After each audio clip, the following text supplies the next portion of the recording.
เมื่อสงคาพี่น้องเป็นเฮียงเงาหางเสียงจุ้มข่าวผู้ใดฮอเข้าคาดังเสียงในวันที่4เดือนธันวาคมปี2526ยามกลางเนหมอก8 โมงในหมักลงตกเสตีปอกแหลอูในเวงเมืองกูดเฮ็ดให้หมุนเจ้าแหลกวนเมืองเตือนยาจากหมักมาเจ็บลู่ตายในค่ะเกี่ยวเลยร้องในก้นเมืองเวียงเมืองกูดลาตีเฮาข่าวว่าหมักในตกเสดีเกี้ยงหมุนเจ้ายตนาดีด้วยแหละดีห้องเห็นจันทร์ส่งไม้สีในเวียงเมืองกูดย้อนหมักตกใส่ในเสเฮ็ดให้หมุนเจ้าป้าหนึ่งอันมีในเกี้ยงนั้นยาจากหมักลู่หลอนกว่าเนื้อห้องเห็นจันทร์ส่งไม้สีนั่นก็นางยิ่งเลยลูกอ่อนก็หนึ่งยาจากหมักเสก็เป็นนางยิ่งนั่นเลยลู่ตายทางดีในค่ะก้นเมืองเขาย่างลาแทงว่าหมักอันตกเสในเกี้ยงเลเนอร์ห้องเฮียนในเป็นหมู่ไหลจุ่มไหลยื้อมาอันว่านั่นก็ย่างไปยืนยันไล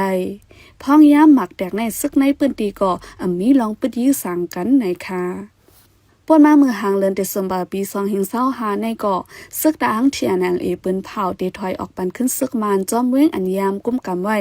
เมื่อหนังเว้งเมืองกุเลเว้งเมืองเมเซดาไฟจุ่มซึก PDF เขาขึ้นปืนเผาออกมาว่าเตรียมถอยออกปันเสเดสืบตึกต่อสู้กว่าแทงในค่ะเนื้อวิ่งเมืองกุนในย่ามเหลียวไฟซึกมานเขากุ้มกำไว้ขึ้นไหลเข้าดังไหลเลือนเย่าในค่ะปันแห้งจุ้มข่าวผู้ใดฮอกเลยยิ่งจุ้มขอบใจไอ้นำค่ะยันสู้บันเฮาพี่น้องเฮาอยู่ลีกัดยันลอดเพเข็นกุลองเสกามข้าเฮานั่งหมูเสือหึงขาอเมื่อทรงค่ะ